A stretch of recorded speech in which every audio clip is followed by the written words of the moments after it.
Welcome to your channel Cross Cultural Institute, berdiri tegak di tengah. Saya masih ingin mengupas soal pernyataan Profesor ahli hukum tata negara itu, yaitu soal bila untuk kepentingan nyawa orang maka konstitusi itu bisa dilanggar.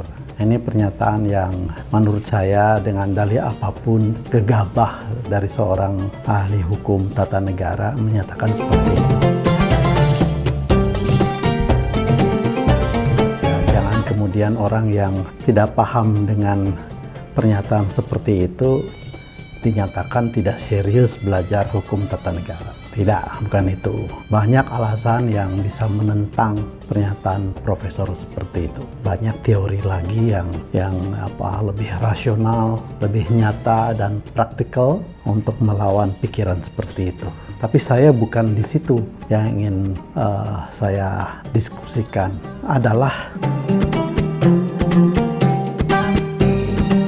justru saya terbalik. Bila seorang presiden melanggar konstitusi, sekali lagi, bila seorang presiden melanggar konstitusi, ya quote and quote, Undang-Undang Dasar 45, apakah bisa diimpeach? Ini adalah pertanyaan yang ingin saya ajukan kepada beliau itu.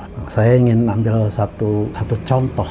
Ya, dalam pasal 7A Undang-Undang Dasar 45 mengatakan bahwa presiden dan atau wakil presiden dapat diberhentikan dalam masa jabatannya oleh Majelis Permusyawaratan Rakyat atas usul Dewan Perwakilan Rakyat, baik apabila terbukti telah melakukan pelanggaran hukum berupa pengkhianatan terhadap negara, korupsi, penyuapan, tindak pidana berat lainnya, atau perbuatan lainnya. Sekarang mari saya uji. Katakanlah presiden melakukan tindakan korupsi. Kalimat di situ dapat diberhentikan dalam masa jabatannya oleh Majelis Permusyawaratan Rakyat. Itu konstitusi kita. Sekali lagi, bila presiden melanggar konstitusi pasal 7A, katakanlah presiden itu melakukan tindakan korupsi, apakah bisa diberhentikan dalam masa jabatannya? Menurut hemat saya, menurut pikiran saya, tidak mungkin, ya.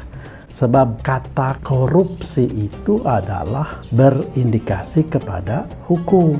Artinya apa? Orang yang melakukan korupsi disebut koruptor, itu harus terbukti secara inkrah di pengadilan bahwa yang bersangkutan adalah bersalah, baru bisa diimpeach. Ya, jadi ini pasal 7A konstitusi Undang-Undang Dasar 45 pasal 7A itu ya tertulis tetapi tidak mungkin dapat dilaksanakan.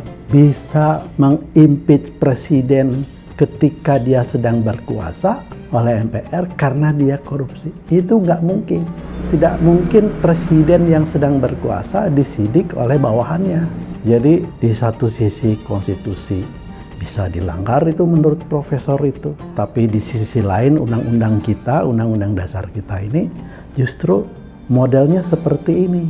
Inilah yang disebut dengan sistem yang buruk itu. Kalau menurut profesor itu adalah sistem yang ketika malaikat masuk ke dalam sistem itu menjadi iblis. Saya aneh ketika Pak Profesor yang mengatakan malaikat bisa menjadi iblis masuk ke dalam sistem ini, ketika dia berada di dalam sistem itu tidak ada keinginan untuk mengubah konstitusi yang bisa merubah malaikat menjadi iblis itu. Itu saja.